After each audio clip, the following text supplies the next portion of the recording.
read us Miranda rights. We were never. I still haven't been read my rights. They then handcuffed me and then started shoving me down the hill, and they told me we're going to tear your house apart if you don't cooperate with us. And they're screaming and yelling at my daughter. My daughter's busy screaming and crying because they're abusing me. Like I said, I'm disabled. They're shoving me and all kinds of stuff. They're refusing to give me my medicine, and then they're going around to the side of the house. I tried getting my daughter to calm down. Then they started screaming and yelling. So they turn around, they go into my house with my daughter, and they take my off-duty weapon, which I had on my bed. And they, meanwhile, shove me in a squad car and take me down to Troop 9. And after that, it's only whatever my wife said. And I was having a severe asthma attack. I was semi-conscious and having trouble breathing and begging for my medicine the whole time, and they refused to give it to me until they released me, and I couldn't see my paperwork. I can't see small writing without my glasses. Yes, they made me sign a release form that I couldn't see, and I couldn't breathe anyways. And he's all in the camera when they had him. He was sitting there going inhaler, like motioning that he needed to breathe. Yeah. And the officer called me and said, "You need to come pick him up because he's turning blue." And I said, "Bring him to the hospital." "Oh no, that's your job. You have to do it." So they're telling, it's the one officer, I don't know his name, but they're telling him, you have to do you have his medicine? You have to bring it up for him, because I got a phone call at 2 o'clock or 1:30 in the morning. I drove from Rhodesville, Maryland up to Smyrna in less than 45 minutes. But I was flying up the highway. Meanwhile, we kept on trying to tell them that the rape happened. They refused to acknowledge the rape, and for a couple days even after, they refused to. We called the Attorney General's office. We tried to get, go ahead. On Friday, it happened at 2:30 in the morning. He texted her saying, "I'm sorry, 52 times on a text, calling her, calling the house phone, calling everybody. He's released back home." And I said he has a restraining order that says if Justin shows up, don't contact, you have to leave the area. And I said that he has to leave his own house. So, and with him threatening, he was contacting Carrie's best friends. He was contacting Carrie to try to find out what was going on.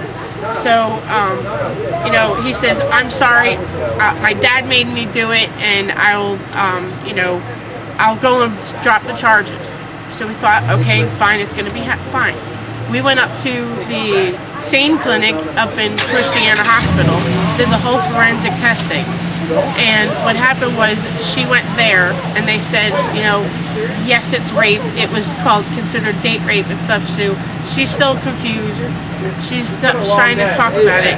On Sunday, we go to Troop 9 because we have to go, because I tried to go to Troop Barracks too, and they said, no, you have to go within your district, which unfortunately is Troop 9. And they told her that she's going to be arrested if they find out that she filed a false police report.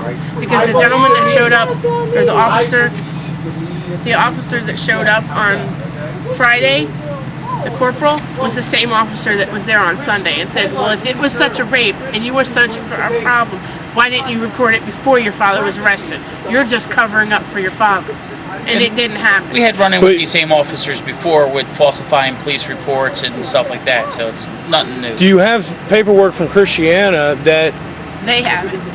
Who has it? The state police? The state police has it, and then they said they went through, they interviewed her. When she said she had a disability, he held up his hand and goes, "No, disabilities don't count in this issue." And she's trying to say that she has central auditory processing disorder. If you ask her 3 questions, she's only going to answer the third one because she's not going to remember 1 and 2. So that does have a lot to do with everything. They kept saying that. They came back out and interviewed me. The sergeant came, and he came out and he says, well, if you file a false police report, we're going to we're going to turn it over to the sex crimes unit, and if they find out that there's no evidence, you're going to jail for filing false police report. But while they sit there with the Christiana hospital report. Because she did that to cover up for him.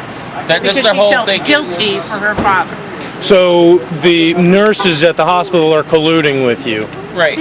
Based on what the police officers are saying. All the experts, all the doctors, all the nurses, they're wrong. She was too afraid to get one of the parts done She was too stressed out. They wouldn't let me back there, but she was like totally stressed out to do one part of the test.